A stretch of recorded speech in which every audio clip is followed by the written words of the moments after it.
Hello बच्चों, मेरे class में आप सभी का हार्दिक स्वागत है।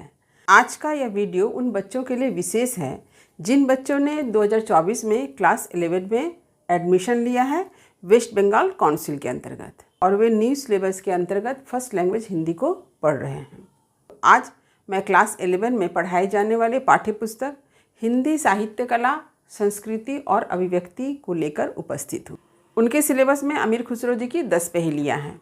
इन पहेलियों को मैं 2 भागों में पढ़ाऊंगी। 5 पहेलियाँ भाग 1 के अंतर्गत पढ़ाई जाएगी और अंतिम 5 पहेलियाँ भाग 2 के अंतर्गत पढ़ाई जाएगी।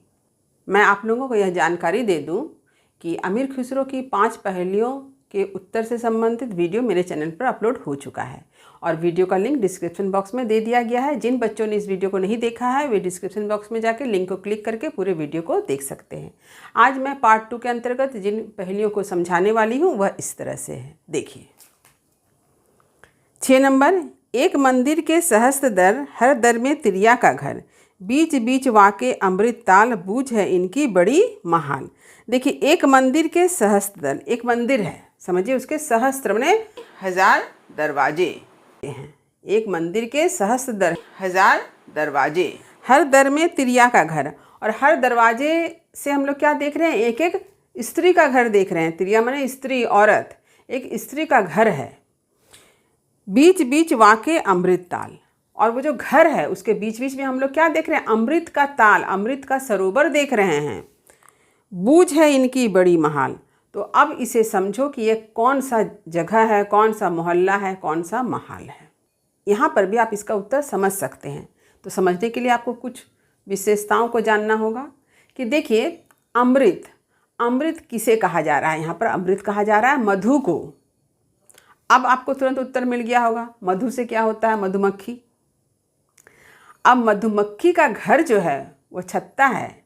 वह कैसा होता है? वहाँ पे बहुत से घर होते हैं ना, छोटे छोटे घर होते हैं, और प्रत्येक घर में हम लोग क्या देखते हैं? मधु ही मधु देखते हैं। और उस वहाँ पर क्या देखते हैं हम लोग? मधुमक्खी को देखते हैं। असंख्य मधुमक्खियाँ होती हैं ना छत्ते में। तो यहाँ पर इसी बात को कहा गया है। एक मंदिर में सहस्त्र दर, यानी मधुमक्खी का जो छत्ता है उसमें सहस्त्र दरवाजे हैं, और हर दर में तिरिया का घर, और जितने दरवाजे हैं वहाँ हम लोग क्या देखते हैं? मधुमक्खी को देखते हैं। बीच बीच वाके अमृत ताल, और उस मधुमक्खी के छत्ते में हम लोग क्या है? अमृत का भंडार देख रहे हैं। तो यहाँ पर इस पहेली का उत्तर क्या होगा? मधुमक्खी का छत्ता। 7 नंबर देखिए, पानी में निशिदिन रहे जाके हाड़ मास, काम करे तलवार का फिर पानी में वास। अब यहाँ देखिए, यहाँ पर जो शब्द है तलवार, तलवार क्या करती है? तलवार का काम है किसी को काट देना। तो तलवार का कार्य है काट देना। तो यहाँ पर जिसका उत्तर क्या होगा इसको आपको सोचना है। देखिए पानी में निस्दिन रहे जाके हाड़ मास, ऐसी एक वस्तु है जो हमेशा पानी में ही रहती है। हाड़ मास यानी उसके शरीर का जो मांस, हड्डी, सब कुछ किस में है? पानी में है। किंतु वह काम किसका करती है? तलवार का काम करती है। फिर पानी में वास, फिर पानी में ही रहती है। तो ऐसी वस्तु क्या है? कुम्हार के पास जो डोर होती है, उसका जो सूता होता है, इसका उत्तर यही होगा, कुम्हार का डोर। आप लोगों ने कुम्हार को देखा है। कुम्हार क्या करता है? एक चक्की में मिट्टी को डाल के उससे बर्तन बनाता है। तो जब बर्तन अपने आकार को ले लेता है तब कुम्हार एक सूता से क्या करता है? उस मिट्टी को नीचे से काटता है और बर्तन उठाकर अलग ज़मीन पर रखकर पुनः नया बर्तन बनाता है। तो कुम्हार का सूता इसका उत्तर होगा। अच्छा 8 नंबर देखिए, चाम मांस वाके नहीं नेक, हाड़ हाड़ में वाके छेद, मोय अचंबो आवत ऐसे, बामे जीव बसत है कैसे।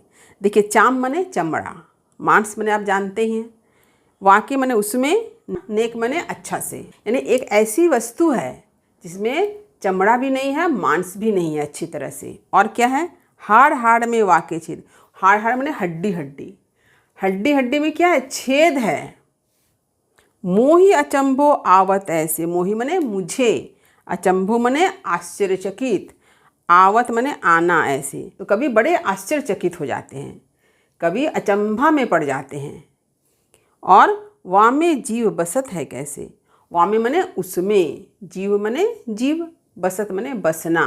तो कवि सोचते हैं कि आखिर उसमें जीव कैसे बसते हैं। एक ऐसी वस्तु जिसमें ना चमड़ा है ना मांस है, उसके हड्डी में छेद बना हुआ है, फिर भी उसमें जीव बसते कैसे हैं। ये क्या चीज़, ऐसी कौन सी चीज़ है जिसका यहाँ उल्लेख किया गया है। तो इसका उत्तर क्या है, पिंजरा। आपने पिंजरा देखा है, कैसा होता है पिंजरा देखने में, उसमें छेद छेद होता है ना, उसमें जो है मांस नहीं है, चमड़ा नहीं है।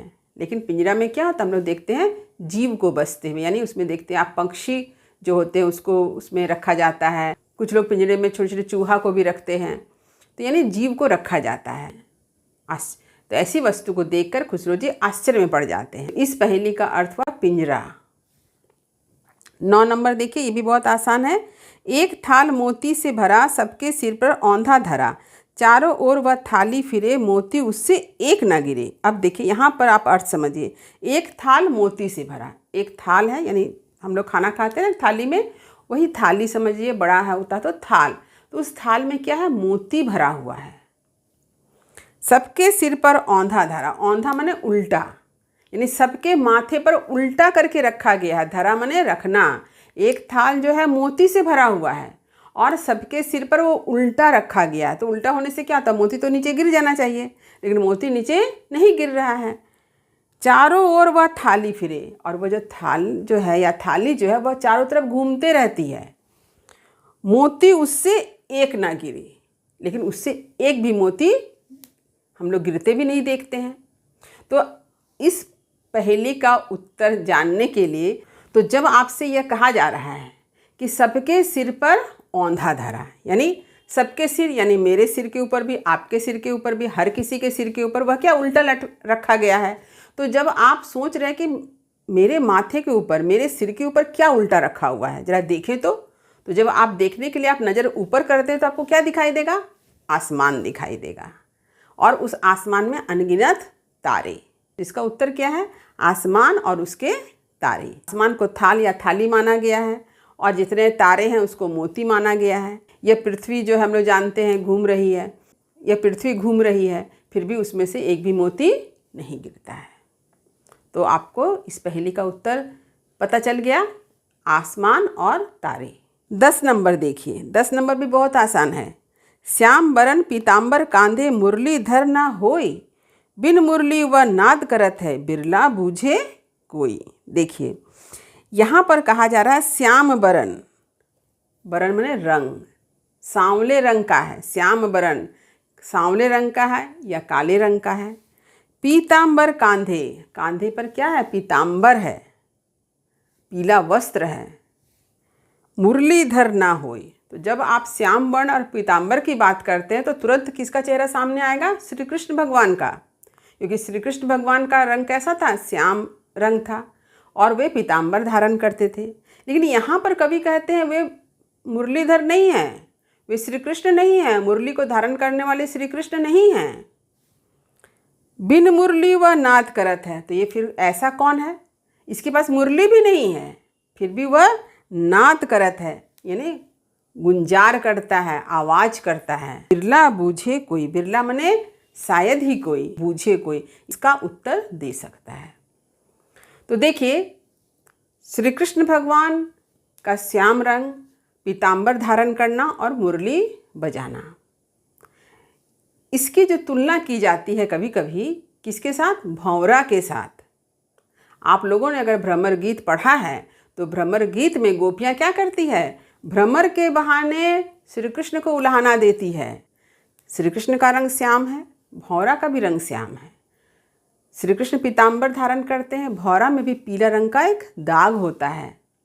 श्री कृष्ण भगवान मुरली बजाते हैं, भंवरा गुंजार करता है। तो यहाँ पर इस पहेली का उत्तर क्या होगा, भंवरा होगा। तो उम्मीद करती हूँ कि आमिर खुसरो की जिन पहेलियों का उत्तर मैंने आप लोगों को समझाया है, अर्थ को बतलाया है, यह आप अच्छी तरह से समझ गए होंगे।